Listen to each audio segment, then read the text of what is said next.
명절이 되니까 다들 가셨네요. 자리가 텅 비었네. 성수는 페북에서 계속 봐서 걔가 어디 갔다 왔나? 어쨌건 반갑고 축하드립니다. 이제 밥 많이 먹고 김치도 많이 먹고.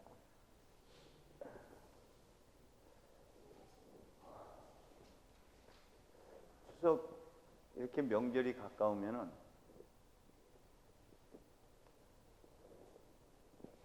어머니들은 굉장히 신경이 날카로워지고 그 스트레스를 받죠. 가까이에 저희 집사람도 보니까 어저께도 그러더라고요. 뭐 별거 없는데 뭐 하는, 그렇다고 뭐 특별히 뭐 하는 거 없는데 왜 이렇게 그게 부담스러운지 모르겠다. 근데 사실은 여성들만 힘든 게 아니라 그 눈치를 봐야 되는 남자들은 정말 가시방석이에요. 뭐 이럴 수도 저럴 수도, 웃을 수도 울 수도 없고, 그건 또 여인들은 몰라. 이 말 잘못했다가 또 이게 큰일 나고. 참 눈치 안 보는 사람도 몇 분 계시죠? 홀리가 스테방님도 봐요? 안 보지? 이분들은 간이 없어요. 아마 의사 진단 받으면 분명히 없을 거예요. 저도 가끔은 배 밖으로 나올 때도 있어요. 근데 이게 아주 나와 있으면 괜찮은데 가끔 들어가니까 이게 들어올 때는 주눅이 들고 긴장이 되고 그래요.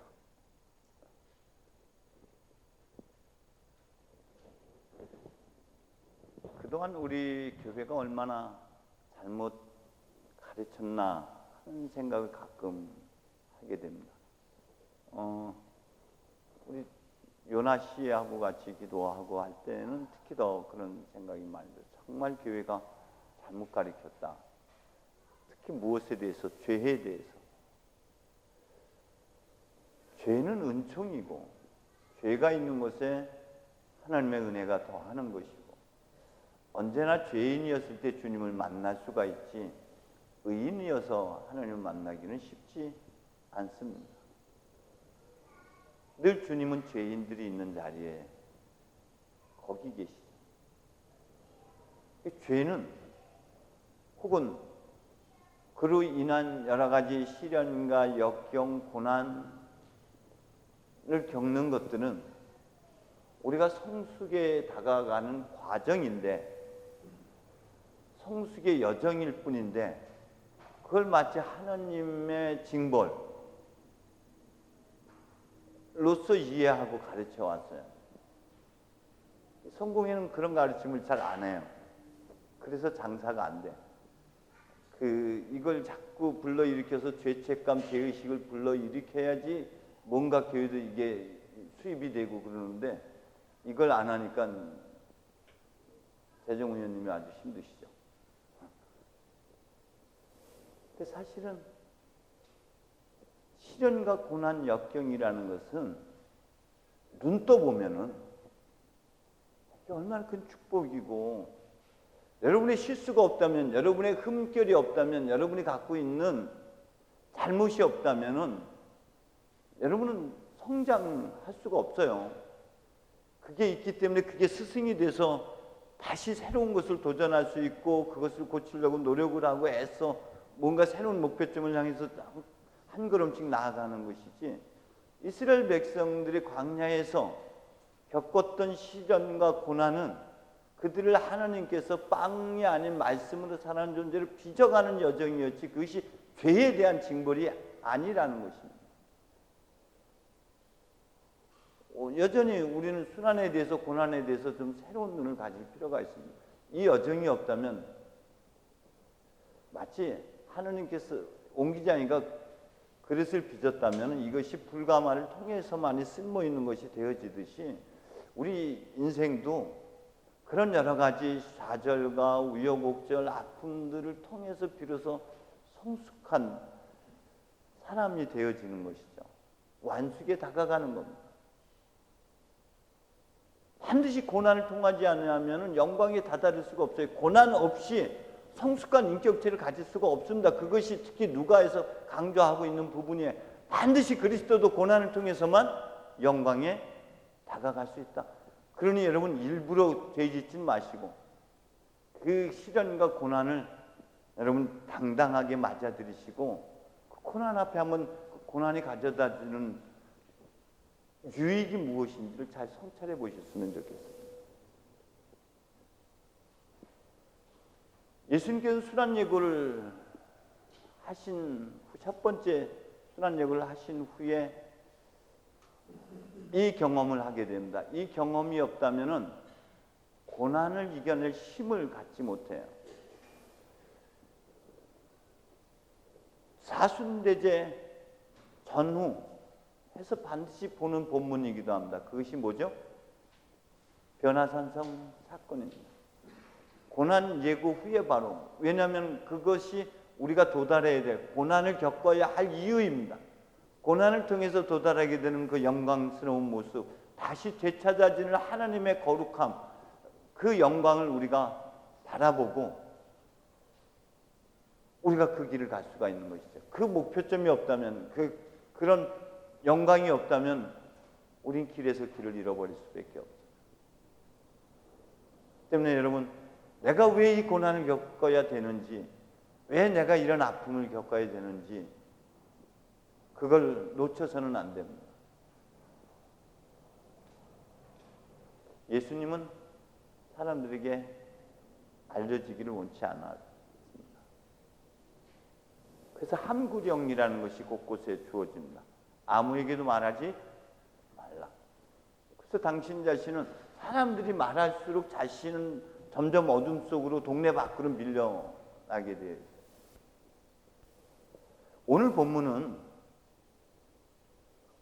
예수님께서는 고난을 예고하는데, 순환 예고를 하는데 모두가 다 고난을 통해서만 영광에 이를 수 있다고 하는데, 뒤에서 제자들은 그 말을 이해할 수가 없었던 것도 아니고 어려웠던 것도 아니고, 요한복음에 가면 여기서는 그 깨닫지 못했고 그 묻기조차 두려워했다라고 표현하고 있지만, 요한복음에서는 이걸 어떻게 표현하고 있냐면 못마땅해 하였다 하는 것으로 표현하고 있어요. 못마땅한 것이 머리로 이해가 안 되는 게 아니라 머리는 이해가 되는데 가슴으로 내려오지 않은 것뿐이에요. 왜 몰라서 착한 일을 안 하나? 우리가 몰라서 예수님처럼 못 사나? 알아요. 머리로 하나님 나라 가는 게 아니라 가슴으로, 마음으로 하나님 나라를 가고 마음으로 볼 수 있어야 되죠. 마음의 눈이 떠져야 되는 거죠. 그래서 저는 이 본문을 좀 달리 해석하고 달리 좀 다가갔으면 좋겠다는 거예요. 이거 다 알아요. 교회에서 계속해서 끊임없이 섬기는 사람이 되어야 된다, 낮은 사람이 되어야 된다, 알지만 지식으로 가지 않고, 지식으로는 이게 가슴으로 내려와야 되는데 그 가슴으로 내려서 가슴으로 살아가는 자리가 어디냐? 자기 실수예요. 자기 허물이에요. 여러분, 오늘 본문을 이렇게 한번 다가가서 보자고요. 첫 번째, 예수님은 우리의 영적인 실체를 상징적으로 보여주고 있습니다. 우리 안에 끊임없이 섬김의 열정들, 뭔가 선에 대한 열정들, 그리움들이 있어요. 모든 사람들 안에. 아까 아침에 일부 예배 때도 물어봤어요. 시사랑은 없지만 내리사랑은 있죠. 우리 저기 아기를 위해서 엄마가 얼마나 잠도 못 자고, 그래서 늘 모든 신경이 아이한테 가 있고, 아이를 위해서라면은, 저희 집사람 우리 애들 어렸을 때 보니까 젖이 안 나오니까 젖을 더 내기 위해서 자기가 먹기 싫은 거, 그 냄새조차도 맡기 싫은 걸 코를 막아가면서 그걸 먹더라고요. 왜 먹어요? 찾기 위해서 하는 거예요. 자기를 비워내고자 하는 그런 열정, 선한 열정이 그리스도 예수의 그 마음이 하나님의 숨이 우리 안에 가득 차인 우리 한 면입니다. 반면에 제자들의 이 시기, 질투, 다툼, 우월권을 주장하고 악마적인 요소들, 이것도 여전히 우리의 육체적인 본능에 해당되는 게 우리의 이중성을 지금 말하고 이걸 우리의 이중성으로 보고 다가가면 어떻겠느냐. 사도 바울의 표현대로라면 내 안에는 수많은 내가 있어요. 나는 선을 원하지만은 마음으로는 선을 원하지만은 번번이 드러나는 것은 악이 드러난다고 했어요. 이게 우리들의 모습이죠. 예수님 앞에 베드로도 당장 칭찬받고 하나님 그리스도이십니다라는 고백 안에서 그런 인액 사단적 요소가 드러나게 마련이잖아요. 우리 안에 늘 이 한 면만 가지고 살아가는 게 아니라 빛과 어둠, 밤과 낮 합해서 비로소 하루가 되는 거예요. 우리에게 어둠이 있습니다. 우리에게 수많은 육체적인 본능들, 이 악의 요소들이 분명히 자리 잡고 있어요. 그런데 우리가 그렇게 살지? 늘 이게 막 내 마음 나도 몰라. 어제 하늘이 저한테 그걸 보여주더라고요. 내 마음 나도 몰라. 어떨 땐 마누라가 한없이 이쁘다가도 어떨 땐 저 원수, 아유 내가 왜 결혼을 해가지고 저 원수랑 같이 살까? 막 한숨 지을 때가 한두 번이 아니야. 성수야, 잘 고민해라.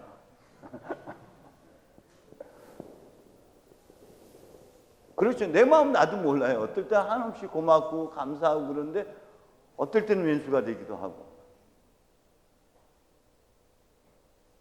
우리 이중성에서 본다면 우리 안에 이런 심장 속으로 들어가서 관절을 해보면은 우리 안에 이 두 개가 여전히 대립하고 갈등하는 것을 발견하게 됩니다.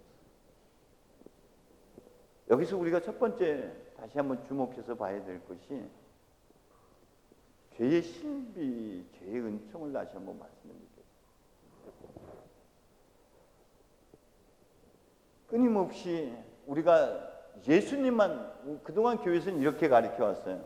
예수님이 죽으시고 예수님이 순환당하심으로 인해서 우리는 그 나를 위한 죽음으로 받아들이고 그걸 믿기만 하면 구원에 들어가는 것으로만 가르쳤어요. 내재하시는 하나님으로 우리가 좀 한다면 고난은 우리 삶의 여정 속에서 반드시 겪어야만 하는 것들이에요.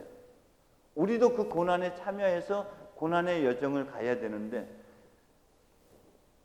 그것이 외부적인 요소가 아니라 내 내면 안에서 마치 야복강에서 야곱이 씨름했던 그 하나님은 자기 자신이잖아요. 자기의 거짓 자아와 진화와의 싸움이고 결투인 거죠.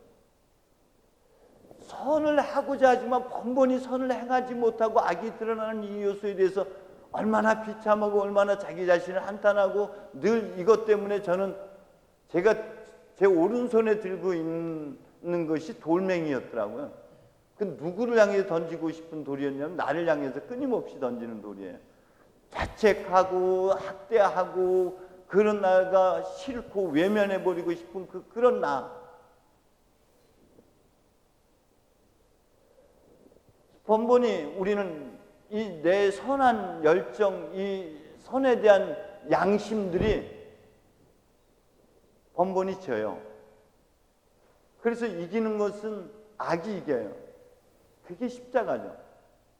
여러분이 매일 일상 속에서 매일 죽는 것이 여러분 자신의 의로움이 죽는 거예요. 여러분의 양심이 죽어가는 거예요.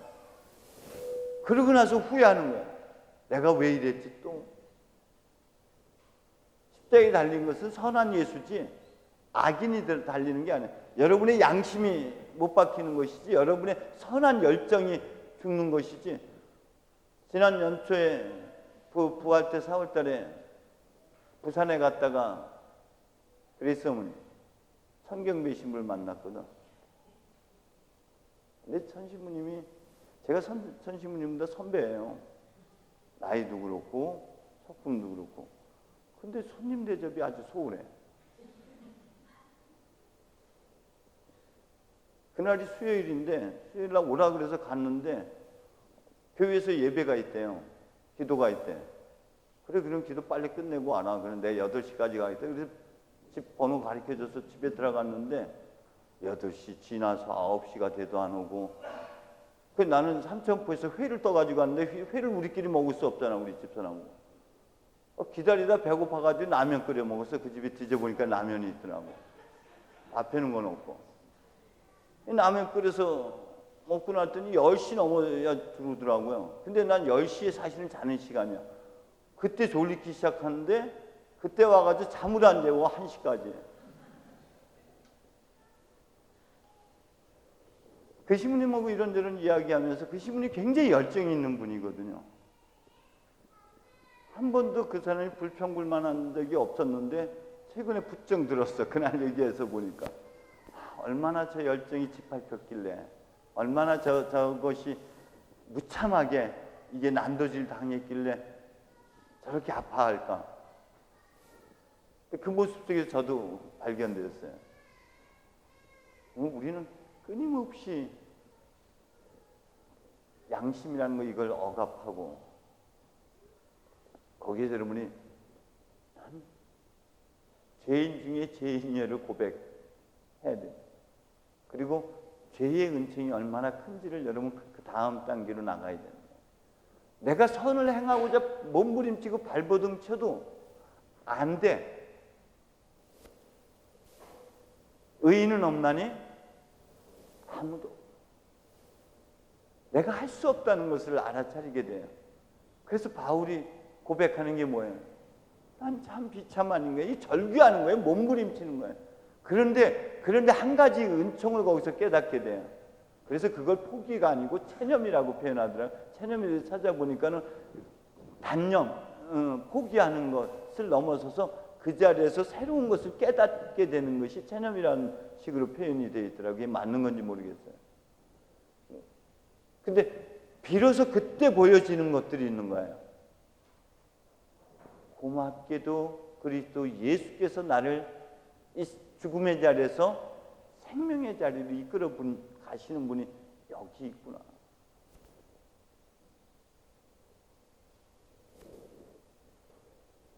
욥의 고난 속에서, 욥이 그 고난 속에서 눈 뜨고 나서야 알아차리는 게 내 안에 계신 하나님, 나와 함께 하시는 하나님이라는 거예요.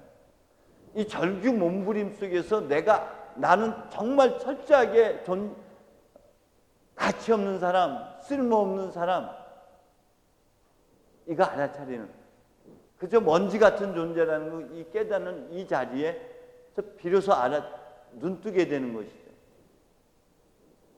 이 눈뜸의 사건을 정확하게 표현하고 있는 한 대목이 있는데, 눈뜸의 자리에서 밖에 계신 하나님만을 알아차렸다는 것이 아닙니다. 내재하고 계신 하나님, 내 안에 꿈틀꿈틀 그 어둠 속에 갇혀있는 물 위에 어둠이 뒤덮고 있지만 그 안에 하나님의 성령이, 하나님의 기운이 시돌고 있는 것을 알아차리는 자리, 비로소 이 나라는 존재가 보통의 존재가 아니라 하늘과 땅이 합해진 참으로 거룩하고 존귀하고 가치 있는 그 존재라는 것에 눈 뜨는 자리라는 거예요.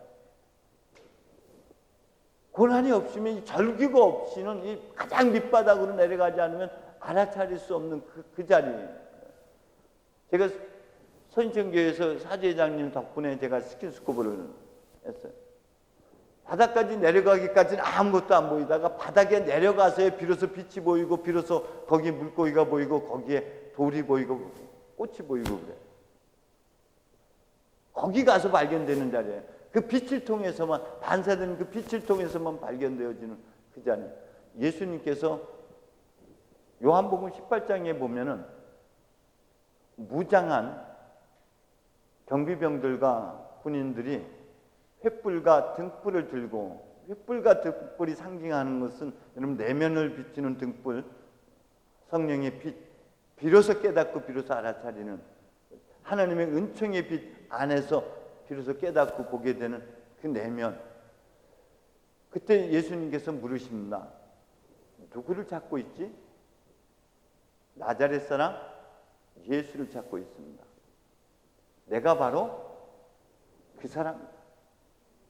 달리 표현하면 나는 나다. 이거 바깥에서 예수님하고 대화 나누는 것이 아니라 자기 내면 안에서 비로소 그 자리에서 알았던 나는 나다. 나는 누가 어떻게 할 수 없는 나라는 실체가 그 절기 속에서 몸부림 속에서 비로소 알아차려지는 거예요.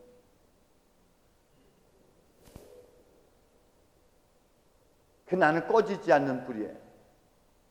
그 나는 사자가 소리에 놀라지 않는 것처럼,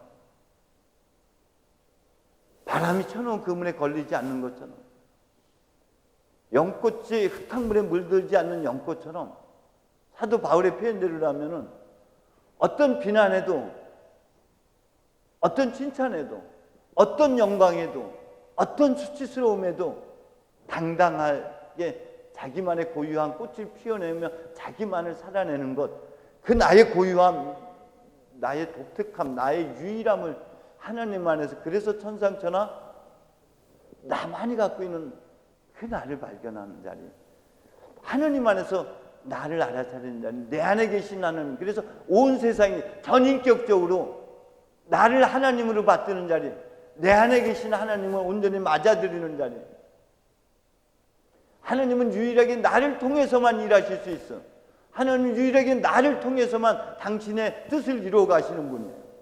그런 존재라는 것을 비로소 깨닫고 알아차리는 그 자리가 여러분 고난이 가장 깊은, 정말 자기 자신에게 실망하고 절망하고 가장 밑바닥에 내려가서야 그 절규 속에서야 알아차리는, 그 비참함 속에서야 알아차리는 그런 은혜입니다. 우리가 지는 게 이기는 게 말로는 다 알아. 지고 나면 어때?